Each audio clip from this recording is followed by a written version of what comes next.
Dear friends, welcome back to my channel. Let's read. From the timeless collection of Malti Joshi, let's read Wasiyat. Omkar entered the house, whistling and humming, when he stopped hesitantly on seeing Harish sitting in the lobby. Namaste bhaiya, how are you? And how come you are home today? Why, do you have any problem? Said Harish in a stern voice. Omkar became more smeared and frightened. On seeing his condition, Harish started laughing. He said, Anyways, I am sitting in my own house. How come you are here today? ऐसे ही, like this only. I come sometime here to visit Bhabhi ji. Is Bhabhi there inside? And without waiting for any kind of response, he went inside. In the inner room, both mother and daughter were sitting. Omkar sat there beside them on the floor. He asked her, Bhabhi ji, बड़े भैया drives which car? अरे, I think he owns a Santro. But why are you asking? It was of blue color, right? But these days a red car is standing there. A big red car. Go and tell this to your bhaiya. He keeps on chanting Bhabhi, Bhabhi, Bhabhi. And his Bhabhi, she keeps tutu car. Keep quiet, Amma. You know he is in the home only. Yes, Omkar, there is a red car. But which car? Can you tell the name? I could not see properly, Bhabhi. Whenever I try to go close, the dogs start barking, even if I am standing outside the gate. They have kept two dogs also. Here we cannot feed our kids properly, and there two dogs are fed. By such is the richness. Let them be whatever kind they are, but I will not go there any more. The dogs are so ferocious, they will tear me apart. I am a poor guy. A single dog injection cost around 10,000. How can I afford such costly injections? Arey nahi bhai. When dogs of rich people bite, they do not cause any harm, as they all are vaccinated. Whatever it is, I will not go there any more, Omkar said and stepped out of the room. Harish was lying on the rest chair and his eyes were closed, but his ears were all listening to the conversations going on in the room. On hearing Omkar's footsteps, Harish suddenly got up and asked, Omkar, you had gone to Bade Bhaiya's house? Did you had any work? Omkar started looking here and there, as he could not find a way to escape. At last he mustered up all the courage and said, I never go there out of my own will, Bhaiya. Nani ji only sends me there. For what? To know about their well-being. Acha, so does Bhabhi ji offers you tea and biscuit, or does she send you back like this only? Bhaiya, I don't go inside. I only see from outside. Acha, so from outside you come to know about their well-being also? Arey, this silly fellow never goes inside. What should I do? Ammaji suddenly appeared from inside the room. Omkar now thought that it is better to run from here. He said, Bhaiya ji, I have to take cows out in the evening. I shall leave now. And he rushed out without waiting for any answer. Harish now addressed his mother-in-law. You sent Omkar to that bungalow? So, what should I do? She said softly. You have stopped going there. I am alone. You have also stopped going there, and someone has to go there to know about their well-being. Only we are there for them. If you want to know about their well-being, then both mother and daughter should have gone to visit them. Why are you spying on them? What? Spying? You think I am spying on them? Yes, it is spying. Whatever you are doing is called as spying. When Harish said this, Ammaji went inside with a frowned face. Harish enjoyed it a lot. After years, he got a chance to shut his mother-in-law's mouth. But his happiness could not stay for long on his face. There was a question that was making rounds in his mind. A new car and two dogs have come in the bungalow. He knew that to breed a dog is an expensive hobby. A single dog's maintenance is equivalent to 2 persons' diet. Then, for the maintenance of the dog, servants are also required. Bhabhi is not capable of doing all this. For the last 6 months, He has not gone there, and he has also even taken an oath for not going there. But can such a big hustle bustle take place in these 6 months? Shalini and her mother talk something under their mouth. So is it real? 6 months back, Shubham's result came. He was thinking that he will say to Bhabhi that Bhaiya had a lot of desire that Shubham should become an engineer. Now only you have to fulfill his dreams. He did a fantastic rehearsal at home. But on going there, his mood was spoiled so much that he could not say anything. It's not like that he wasn't welcome. The welcome was done properly. Along with the warm welcome, Shubham was also congratulated on his success. As a blessing, 500 rupees note was also given in an envelope. Tea and snacks were also offered. But everything was like cold. The warmth of relations were missing. However, he never had healthy conversations with his bhabhi. But till the time Bhaiya was there, all these matters never surfaced. Now everything is coming up.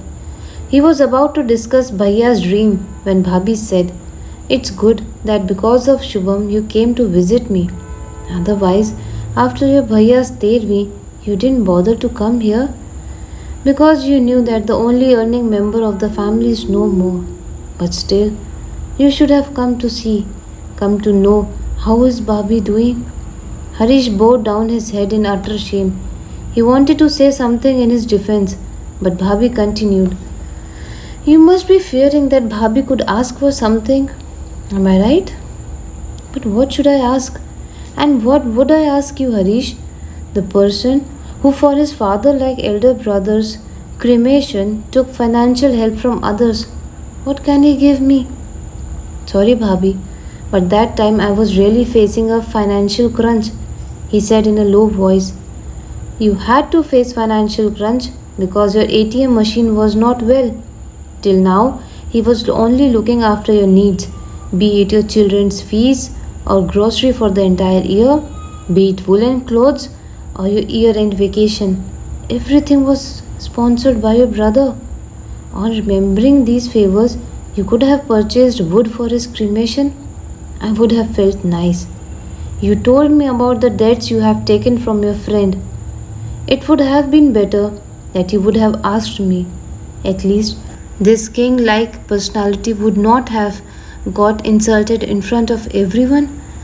After this sour incident, there was no question of asking for any favor for Shubham.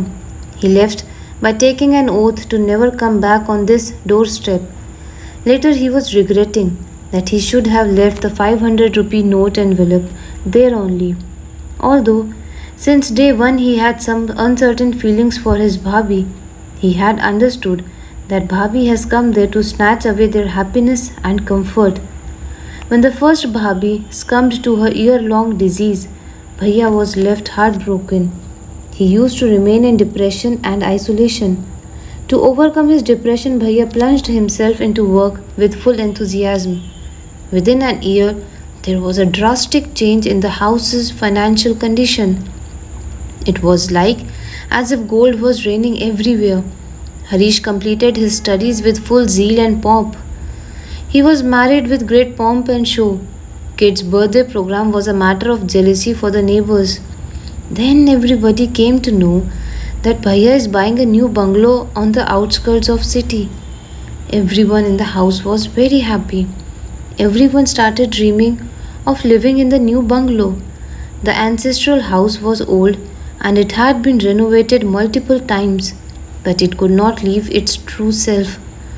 Preparations for Greh Pravesh was in full swing, but Bhaiya surprised everyone by telling that he will do Greh Pravesh with his new wife. Oh! And out of his own happiness, he has named the ancestral house in Harish's name. But this kindness of Bhaiya could not make them happy. Neither Harish was happy nor his family, because the meaning of this donation meant that they all had to continue living in the old house. Everyone's dream was shattered. Their heart filled with remorse for the new girl who was about to come because she had done the blunder of snatching away everyone's right.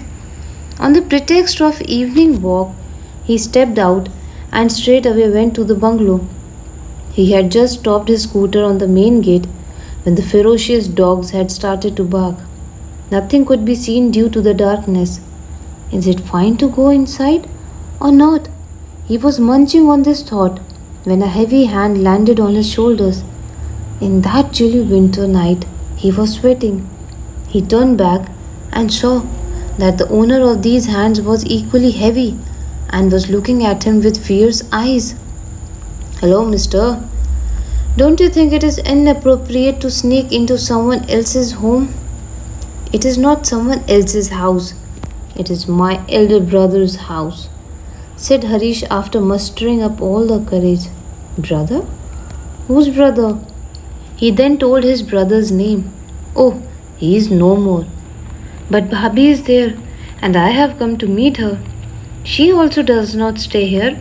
I have purchased this bungalow, and now I am the owner of this house. What are you saying? Yes, I am right. You can come to meet me some other day during the daytime, and I will show you the papers. Somehow Harish went back from there, but he forgot to ask about the whereabouts of his Bhabhi. He could not sleep the entire night. He wanted to discuss it with Shalini, his wife, but could not do so with the fear of his mother-in-law. For the first time, he was feeling bad about his mother-in-law's presence. She always eavesdropped to their conversation. At the time of marriage, they only saw the prospect of single girl and property, but forgot that her mother will also accompany her along with the dowry. Even if she has come, she should live quietly. But no, she needs to poke her nose in every matter. Bhaiya used to address her as Lalita Pawar, and maybe this was the reason behind Bhaiya's shifting away in another home after his marriage. In Bade Bhaiya's second marriage, Amma Ji's evil eye played the game. 2 times Bhabhi was expecting a good news, but she could not make up to it, and every time Shalini gave the credit to her mother's evil eye. Is Bhabhi aware about all these? Maybe this was the reason behind the cold behavior of Bhabhi, and in these 15 years she could not strike a cordial balance with other family members.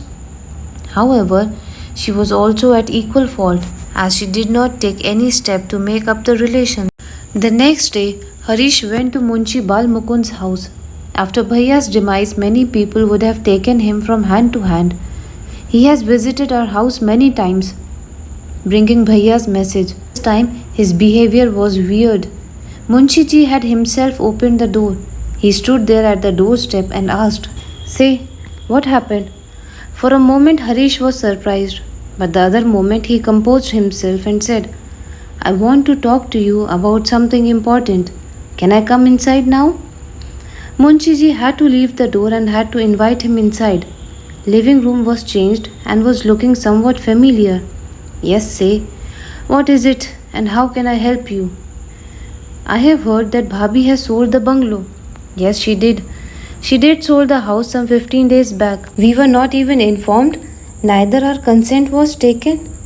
This is not an ancestral property for which everyone's consent is required.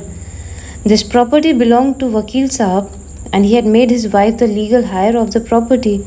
It's her will to hold or sell the house. And what about the furniture? She sold everything. There was a lot of furniture. Where could she have taken with it? She kept only what was necessary and sold rest of them. Dear friends, this was the end of part 1. Please stay tuned for part 2, which I will be uploading very soon. Thank you.